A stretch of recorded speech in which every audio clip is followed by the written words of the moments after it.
Мына біздің ауылдың табиғаты. Мындай табиғат ешқандай ауылда жоқ шығар деп жыртылып отырмыз. Действительно, онша-мұнша ауыл жерлер жоқ. Осы шаңы шығып, топырағы шығып жатыр. Біздің ауыл тез көрінеді ғой, негізінде.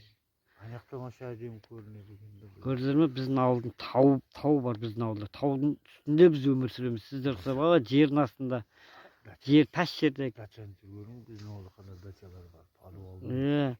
Мына жақтарда дачалар бар, қарасаңыздар, не деген нелер сырт жағында. Көрдіңіздер ме? Осындай не бар ма? Кімнің ауылында осындай жер бар? 95 мың халық бар бұл жерде. Есептей беріңіздер. Бұндай ауыл қай жерде бар? Ауданымыздың өзінде 65 мың. Міне. Біздің ауылға жететін ауыл жоқ қой деп айта алсам да болады ау деп қоямын негізінде. Әркім өзінің ауылын мақтай береді негізі. Ертең гүлдегенде Ой, білә, ертең гүлдегенде пиздец болайын деп тұр. Мына жер жарқырап, жапырақтар енді ашылып жатыр ғой, әлі. Қайда, мына ауыл әлі гүлденеді ғой. Жасымен.